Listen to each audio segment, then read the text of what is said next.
He knows some companies very well, and that's the ones he's trying to concentrate, and he's waiting for them to be attractive.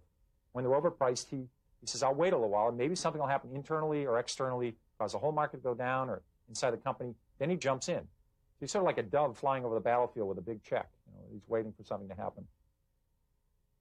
And back once again with Warren Buffett.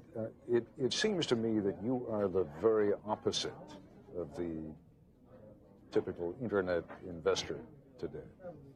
I mean, I have sort of images of these kids hunched over their computers, buying one minute, selling the next minute.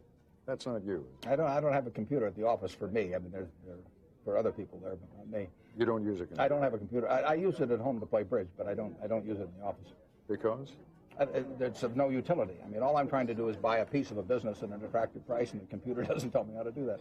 Are you a little bit nervous when you, I mean, I understand you're a very tolerant person who probably is willing to let anybody do what they want to do, but as you look at what's happening to Wall Street today, the incredible, I mean, companies that go up 100, 200% over a week or two, and then maybe drop 50% over a day. Does that make you nervous? Well, it's more exaggerated now than most of the time in the past, but we've had a lot of speculative activity and all kinds of things over the years in markets, and it frequently doesn't come to a good end, but it'll be with us 100 years from now, just as it was with us 100 years ago. Well, it's just a lot faster now. There's a lot of action, and people are day trading and that sort of thing. The one piece of advice I'd give them is don't do it on borrowed money. But many of them are. I know. I mean, they're buying on margin. Yeah. Some of them will come to a bad end on that. Because? I hope. Well, because things don't go up forever, and a lot of the valuations strike me as extreme. And if you own them on borrowed money and they go down one day, you don't get to play out your hand. Talk for a moment about your own philosophy compared to what you see going on right now. Because again, your philosophy is, as you once described it to me, you called yourself an elephant hunter. You say, I sit there in the tall grass and I wait there with my elephant gun till I see an elephant come along. Yeah. And then I shoot it. But you may, I mean, what you really mean is that you'll sit there and you'll study a company over a period of months or even years until you're finally convinced that that's the right company for you. That is about as far from the way that a lot of trading goes on today as anything can be. Yeah, the key, if there's one key to what I do, it's I look at every share of stock as being a part of a business. So if I'm going to buy 100 shares of General Motors or General Electric or whatever it may be, I try and look at what the whole business is selling for, and then do I want to buy this tiny little piece of that business at that price? That means I think about the business. I don't think about the price action of the stock, or I don't think about what people are saying they're going to earn next quarter or anything of the sort, or look at charts. I just try and look at the business. Now, what does that mean? It means I have to understand the business. A lot of businesses I can't understand. I can understand Gillette. I can understand Coca-Cola. I can understand Wrigley's Chewing Gum. I mean, those are things that I can understand, and I kind of, when I say I can understand them, it means I have a pretty good idea of what they're going to look like 10 or 15 years from now. That's understanding a business. Counting on the growth then of the businesses that you bought. Yeah, that's all. Yeah, I mean, we own See's Candy, for example. I haven't had a quote on See's Candy since we bought it in 1972, but I know the business is doing okay. I don't need a quote on it.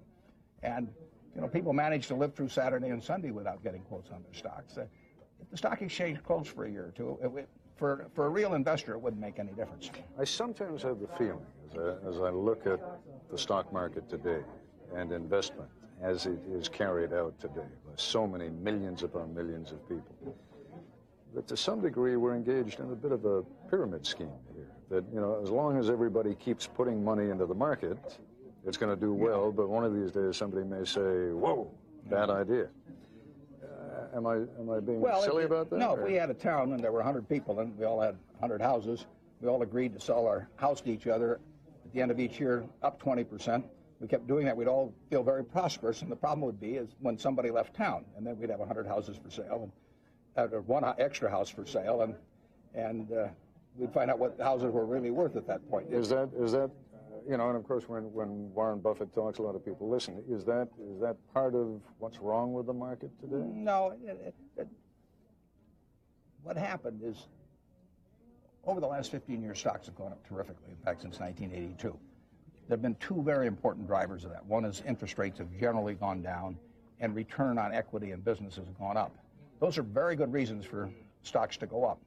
After a while, the very act of stocks going up starts drawing in other people who get excited about the fact that their neighbor made a lot of money, or maybe they made a little money over the past years. And the action of the market itself captures the attention of more and more of the participants as opposed to the businesses themselves. And that's when you get into dangerous periods. Is that where we are? We're into that to some degree, sure.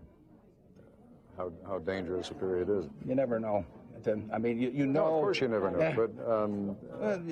you know that valuations are high by historic standards. You know that the level of speculation is high by any historic standard. And you know that that doesn't go on forever. But you don't know when it ends. It's gone on for a very long time, hasn't it? Yeah, but it's gathered a lot of momentum in the last few years. The last 3 years prior to this one, when the S&P has gone up more than 20% every year, that's almost unprecedented. A lot of amateurs in the game today? Yeah, and it's, it attracts people. Well, sure, as long as they're making money. Yeah. And those people will get flushed out very easily compared to people who really want to buy a business. Your advice, let's say, to a 25-year-old who's making $25,000, $30,000 a year, but would like to see a little bit more come in over the course of the next few years, how should that person invest? You shouldn't buy on borrowed money.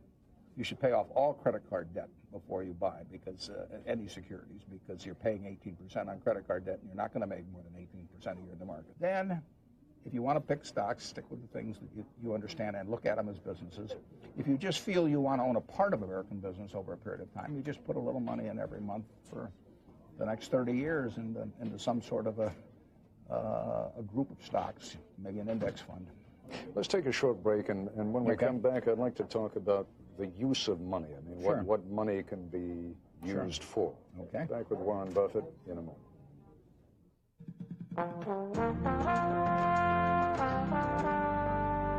If you had invested $10,000 in Berkshire stock in 1965,